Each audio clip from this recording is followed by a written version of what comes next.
और अफगानिस्तान में तालिबान राज आने के बाद से तालिबान विरोधी आतंकी संगठन कई इलाकों में धमाके कर रहे हैं। इस बीच अमेरिका के पूर्व महिला राजनयिक निकी हेली ने कहा है कि तालिबान को किसी कीमत पर संयुक्त राष्ट्र को संबोधित करने की इजाजत नहीं देनी चाहिए। एमनेस्टी इंटरनेशनल ने कहा कि तालिबान राज में मानवाधिकारों का दमन किया जा रहा है। अफगानिस्तान में तालिबानी हुकूमत से जुड़ी बड़ी खबरों के लिए देखते हैं टॉप 9 तालिबान राज। अफगानिस्तान में तालिबान राज आने के बाद से ही खून खराबा बढ़ गया है। कल जलालाबाद में तालिबान को निशाना बनाकर किए गए धमाके में 2 तालिबानी और एक आम नागरिक की मौत हो गई। हमले में कई लोगों के घायल होने की भी खबर है। इससे पहले शनिवार को भी यहां धमाके किए गए थे, जिसमें 3 तालिबानी मारे गए थे। हमले के पीछे खुरासान ग्रुप का हाथ बताया जा रहा है। पूरी दुनिया में मानवाधिकारों पर नजर रखने वाली एमनेस्टी इंटरनेशनल और the international federation for human rights ने अपनी रिपोर्ट में कहा है कि तालिबान लोगों के मानवाधिकारों को खत्म कर रहा है। रिपोर्ट में कहा गया है कि तालिबान महिलाओं और लड़कियों की शिक्षा के हक समेत अभिव्यक्ति के मूल अधिकारों का दमन कर रहा है।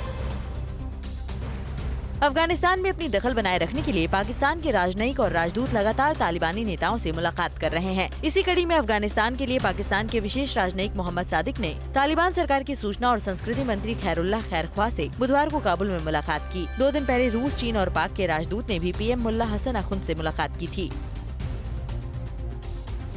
अफगानिस्तान में कनाडा के पूर्व राजदूत क्रिस अलेक्जेंडर ने तालिबान को लेकर पाकिस्तान की भूमिका पर सवाल उठाए हैं। क्रिस अलेक्जेंडर ने ट्वीट कर कहा कि पाकिस्तानी सेना ने तालिबान को अफगानिस्तान पर काबिज कराने में मदद की। अब पाकिस्तान तालिबान के लिए संयुक्त राष्ट्र में सीट की मांग कर रहा है। पाकिस्तान की खतरनाक नीति का खात्मा होना चाहिए।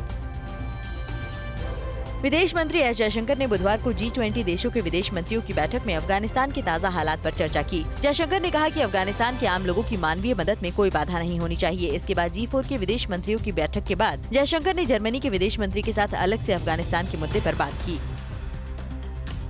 संयुक्त राष्ट्र में अमेरिका की पूर्व राजदूत निकी हेली ने कड़े शब्दों में कहा है कि तालिबान को संयुक्त राष्ट्र को संबोधित करने की इजाजत किसी भी हाल में नहीं मिलनी चाहिए। निकी हेली ने कहा, तालिबान सड़कों पर महिलाओं पर कोड़े बरसा रहा है, लड़कियों की पढ़ाई पर बैन लगा रहा है, विरोधियों की हत्या कर रहा है। तालिबान आतंकियों का समूह है जो एक देश को बंधक बना रहा है।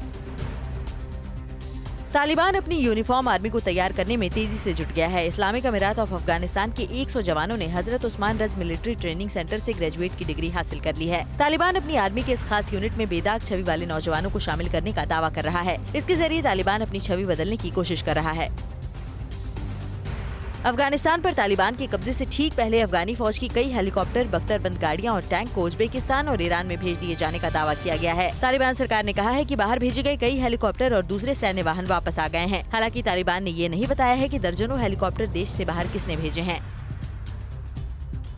अमेरिका के अफगानिस्तान छोड़ने के बाद तालिबान के हाथ कई अमेरिकी हेलीकॉप्टर और हथियार लग चुके हैं, लेकिन तालिबान इनमें से कई हेलीकॉप्टर को चलाना ही नहीं जानता। सोशल मीडिया में वायरल हो रहे इस वीडियो में तालिबान के आतंकी अमेरिकी ब्लैक हॉक हेलीकॉप्टर के साथ बच्चों की तरह खेल रहे हैं। तालिबानी हेलीकॉप्टर के पंखे में झूलते नजर आ रहे हैं। अड़ी सोमवार से शुक्रवार शाम 6 बजे सिर्फ TV9 भारतवर्ष पर। फिक्र आपकी, सोमवार से शुक्रवार रात 9 बजे सिर्फ TV9 भारतवर्ष पर।